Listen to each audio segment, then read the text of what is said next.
What's up, guys? Welcome to Daily Dose of Reddit. This is your host, Zach, and today's subreddit is r/ChoosingBeggars.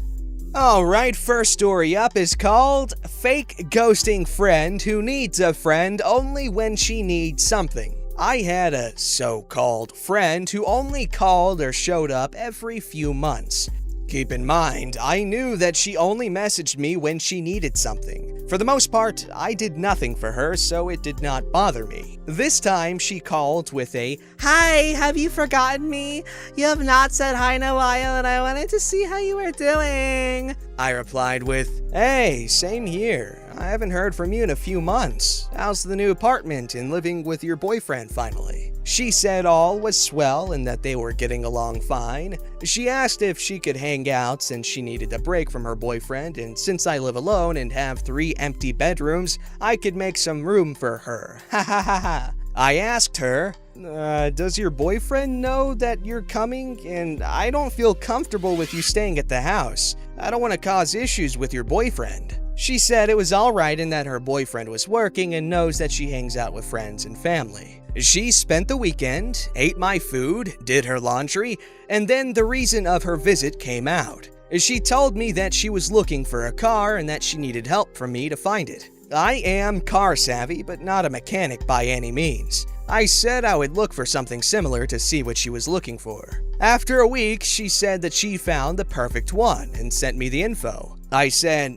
"It looks good, but you might want to take it to a mechanic to check it out." She then asked me, "Let's hang out at your house again." I again asked her about her boyfriend and she said that it was fine. When she got to my house, she immediately started talking about the car and that she needed help and that she would really appreciate it if I helped her out. I asked with what. She said, "Money is tight. I would like to see if you can contribute to my car fund." I said, "I honestly do not have any money to spare. I pay all of my bills and I am simply trying to save for things that I want. I suggest you do that as well." She stopped talking about it, and the next day she went home without saying a word. I did not hear from her for a month, and she finally texted me again, this time being really pushy. "Would you do me the favor of taking me to look at a car?" I asked, "When?" And she said, "Sunday." I told her, I have family things to take care of. She then asked, "How about the weekend after?" I asked, "Where is it?" She said, "In a city 2 hours away.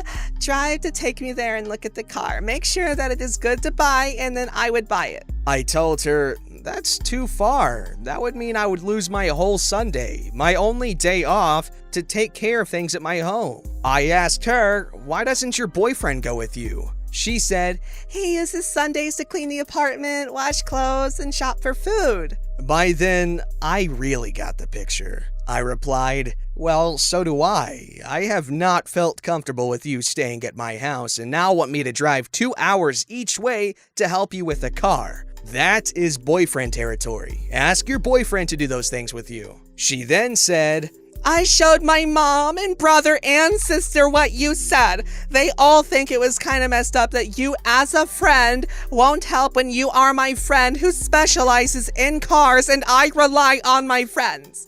If you don't think you can help me, then I don't think we can be friends." I replied, "Well then, you and your family take care." I have not heard from her since. I do not need friends like that. Ow! What kind of... Ow! That poor boyfriend though, like that guy's freaking getting played. Alright, this story's called Offered to Help Out Roommate, Now He Wants Me to Pay for All of His Expenses. So this all really starts 2 years ago, but to summarize, my significant other's little sister's boyfriend has been nothing more than a scathing leech on everyone in his life since I've known him. Jobless, penniless, couch cruising from SO's family members until he's worn out his welcome and constantly dodging any and all responsibility and claiming himself the victim no matter what. With that out of the way, the latest escapade. Here's the cast, significant other's little sister, Jill, little sister's boyfriend, Jack was sick for a bit and having trouble staying at work and calling out a lot. Serious enough for his HR to put him on FMLA. FMLA comes to a point for him to either extend it or go back to work. Jack decides to go back. Upon arriving at work, starts to feel sick again, calls out, and while waiting for his relief to get there, emails his boss a resignation for him to effectively quit immediately. Of course, his job fires him. Meanwhile, Jill had missed out on a lot of work because Jack would refuse to go to the hospital or doctor without her coming with him. Jill gets fired. Jack at that point had been living with me for 7 months as a roommate. I wasn't like the rest of my significant other's family. Jack was on the lease with me, so he was locked in and liable. Bills all in my name, so I could cut and run if need be. I was sick of living with Jack. Never cleaned anything, no dishes, dusting, vacuuming, sweeping, picking up after himself, nothing. 2 weeks before she lost her job, I ran the idea by Jill that she could take over my half of the lease for $50, move out of her mom's, and have her own place with no security deposits or anything. Just transfer all my crap to them. Clean cut. Wash my hands of the mess. Flash forward, Jill had been living there for a week, and I had moved all of my stuff out when she lost her job. She had allegedly been fighting with her boss on getting her pay stubs for the apartment application for weeks, but now that's out cause no job. So I'm still tied to the lease. My significant other and I agreed to give them 2/3 the rent till they get jobs, thinking a month at most. This is already a book, so I'll skip a little crazy crap and get to the juice. Fast forward 4 weeks. My significant other and I had paid 2/3 rent, and my significant other's mom paid 1/3. The apartment at that time had Jack, Jill, and one of Jack's friends living there. Everyone gets their stimulus checks on the 15th. Jack and his friend get their tax refunds. Jill gets a job. Jack's friend has had one. Jack is trying to get his job back to no avail. His boss called me. We're friends. It told me he'd never hire him again, and I told Jack this. Didn't faze him. Told them that all expenses were on them for the remainder of the lease, end of June.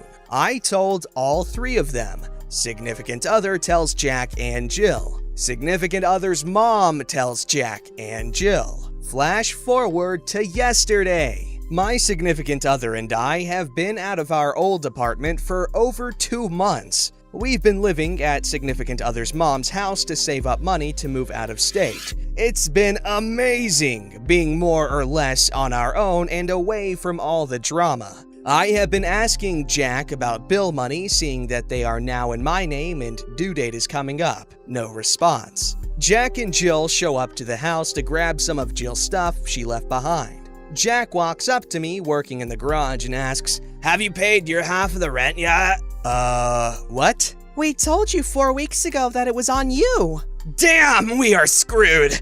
We are straight screwed. Jack exits stage left. My feel when those 3 asshats had $5,800 between the 3 of them 4 weeks ago, and don't have enough money to scratch up $770 for rent now. Wow! The dude straight up gets pissed, saying that we promised to pay for their expenses till the end of the lease, that they lost their jobs due to the Mandela virus, that we were attempting to take advantage of him for being nice and allowing us to move out. I told him that I didn't know what we were gonna do. Significant other ain't giving them anything. Significant other's mom isn't either. As for me, my name is on the lease and rent is due today, so I don't know. Oh man, what happened? I need to know what happened. What are we gonna do? We're never gonna find out what happened. Psych. Update 2, offered to help my roommate, now he wants me to pay all his expenses. So here's the update. Sorry to keep everyone waiting. Again, on mobile, so sorry for format issues. I also don't know how to link my original post.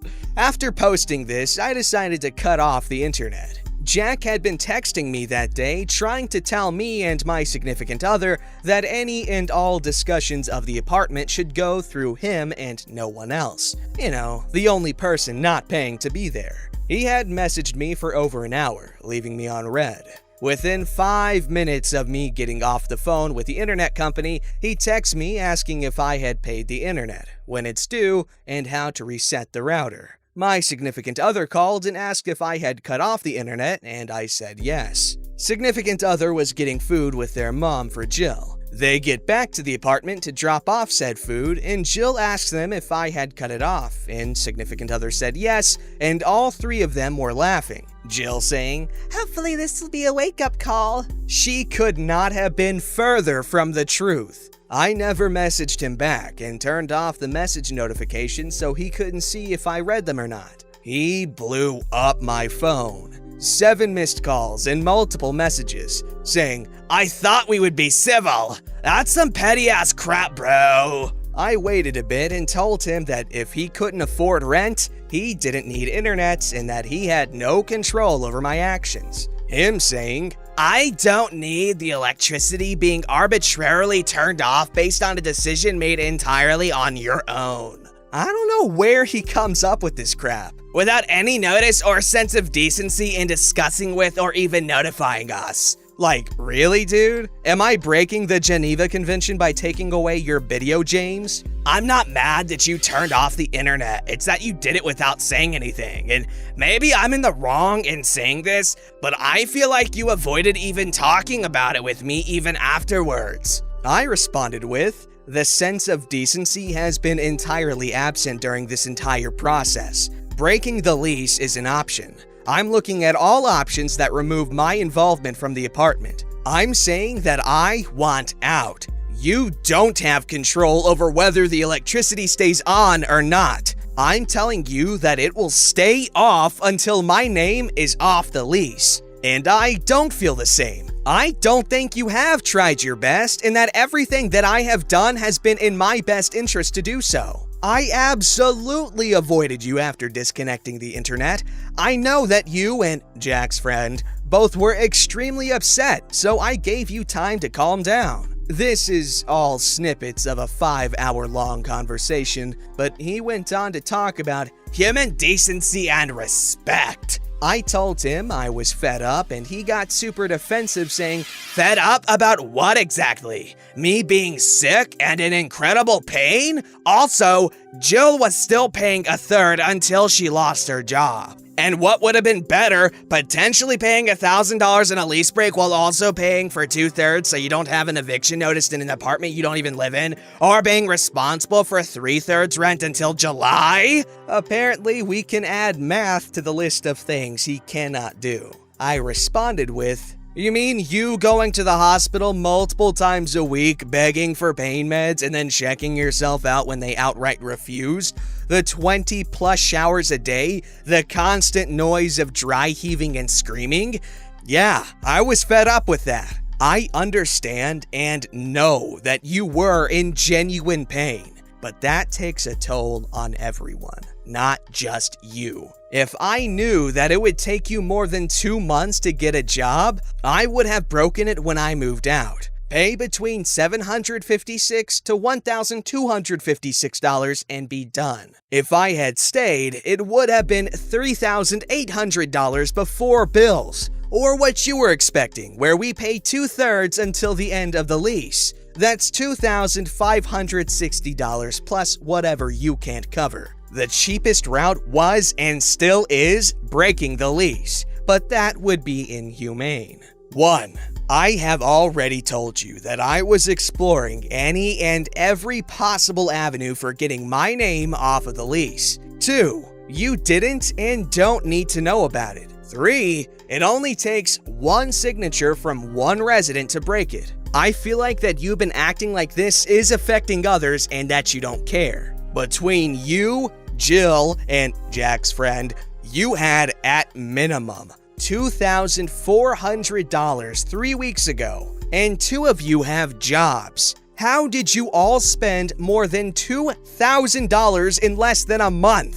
This whole scenario has taken its toll on you, me, Jill, significant other's mom, my dad, and probably even Jack's friend too. I know that it isn't just me and significant other, but it seems like we're the only ones who are going to care about us. He blew up, saying, "I do need to know about it because it would make me homeless." Case in point of not considering others. I even tried helping the kid, asking if I did break the lease, would it be my fault? A bit back and forth of him saying it would absolutely be my fault and a horrible thing to do, no human decency, the whole nine. Ending with, "Well, I suppose it is my fault that I didn't know that it only took one person to break a lease that had 2 signers on it. And I sincerely mean that." I told him that it was crazy how he will pull the pin and jump on every grenade he can to cry victim and to have a nice night. Of course, he had to get the last words in by quoting some of my texts at me, and I left it alone. The next day, I talked to the leasing office and explained everything.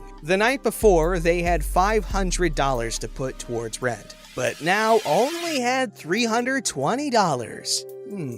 It costs $175 to open up a new internet account with crappy credit around here, and I guess $5 for a Happy Meal. I told the office that. She laughed. I told her that any and all money was coming from them alone. If they were behind or not paying, to let me know and that I'd be breaking a lease. I also typed up a legal notice stating that under no circumstances would I renew or open up a new lease there in the next 12 months, because I guarantee Dirtbag would do that to me. I haven't heard from him since. Since then, Jill has gotten a second job, and Jack has an interview today to try to get on at Jill's second job. Of course, because he has to be stuck up Jill's ass constantly. It only took him 3 months since he's gotten better to get a job. Jill has come over a few times to get away from Jack and told me Jack was trying to psych up Jack's friend to come meet with me man to man the night all of that went down. Or more like man and man to man. That's then the end of this series. In the end, the Shire was fine, and Bilbo and Frodo floated off with the elves, and all was happy in Middle-earth. The end. What a ridiculous story with ridiculous people. I mean, the story itself was pretty good, but the stuff that happens in it, ridiculous. The freaking audacity these choosing beggars have to request someone to pay for their living. Moochers, the lot of them. Also, I'm really proud of how I read that last bit. I like that. Thank you for sharing, Opie. Good story. Don't forget to like, subscribe, and hit that bell to never miss an episode.